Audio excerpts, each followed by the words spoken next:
Hello guys, welcome back to my channel. Hope you're all doing well. So despite the fact that it's now November and the technically spooky season has ended, I finished playing The Evil Within 2 last night, and I thought I'd hop on here really quick to talk about what I kind of thought the fatal flaw of the game was, and possibly the major way that I would have fixed it. The Evil Within series really tries to brand itself as psychological horror, and seemingly does so visually, like this idea of the brain going into the mind. The simulation is very evident, and sort of all the visual language of the game, and especially like in the UI, literally like going inside Sebastian's head with the green gel and whatever. But I find that this game sits much more in an action space than it actually does a horror, or especially a psychological horror space.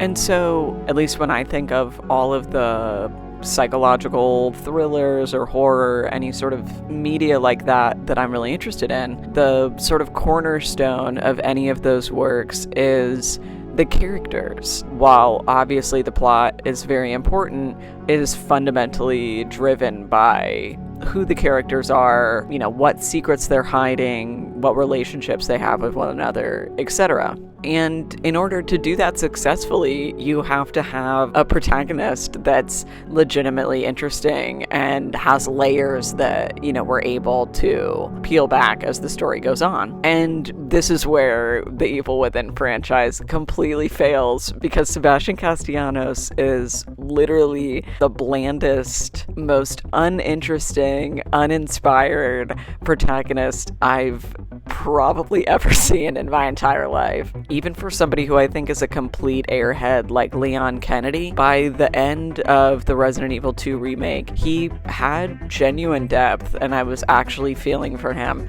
more than just like, oh, look at the himbo. And I never felt that way with Sebastian, despite the fact that this entire story is supposedly hinging on our emotional connection to him. If the entire point is going inside of people's heads, then why would you make the most important head we're going inside completely boring, with no real deeper substance in there whatsoever? And I find this to be a much larger problem with any sort of like simulation, things in your head, dream simulation pieces of media. They always do this sort of setup where there's going to be a much larger, deeper, more psychological motive to why we're going inside someone's head.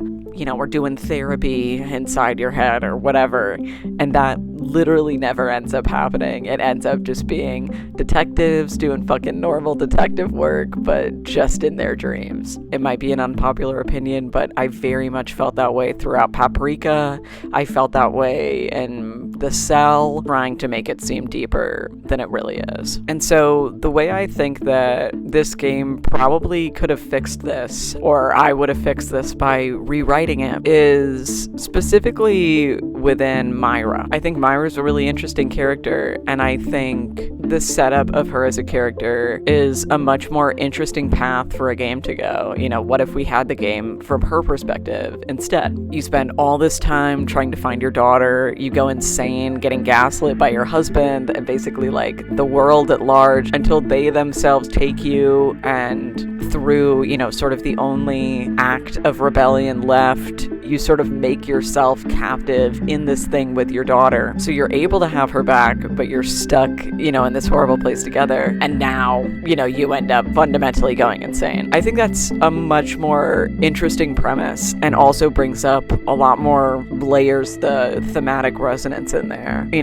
have this idea of like women being undervalued in medical and criminal spaces, a similar idea of hysteria, mother's love, confused grief. I feel like she would have been an infinitely more interesting protagonist than Sebastian, and her perspective is a much more interesting way to, look at this story. Especially because once you start to, at least once I really started empathizing more with Myra than I did Sebastian, the entire world itself felt a little emptier. And I think that was because I just sort of realized how selfishly masculine all of it was. Like, you have these two women, Kidman and Myra, basically foregoing themselves and their own feelings to tell Sebastian that, you know, he's this incredible hero all the time and that he never did anything wrong all the time. Especially like the whole, you know, collecting mechanic of the slides. You go and find the slides and then you just like sit down and start monologuing to Kidman, and she just has to listen to your emo thoughts about missing your kid.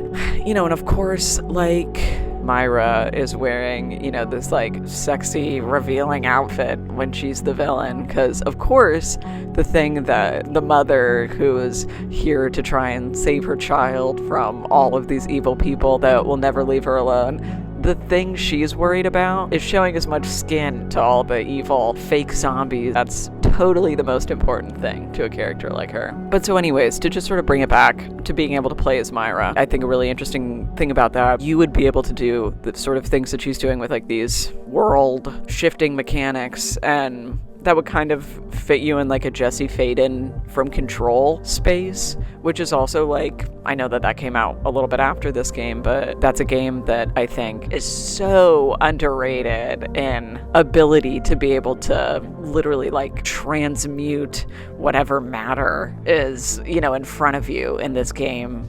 And I was kind of surprised that nothing like that ended up happening, even with Sebastian. And the funniest thing about all of this is the fact that, like, Myra herself is also bland.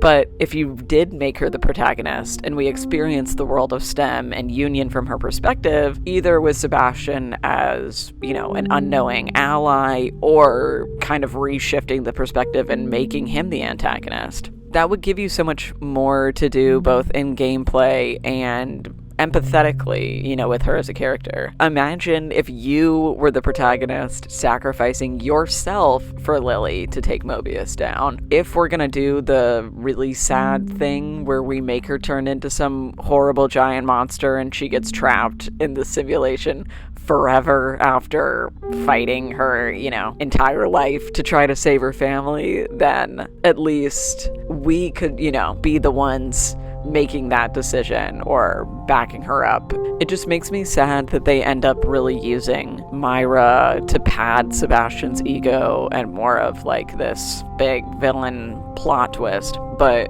the skeleton of her character is so interesting.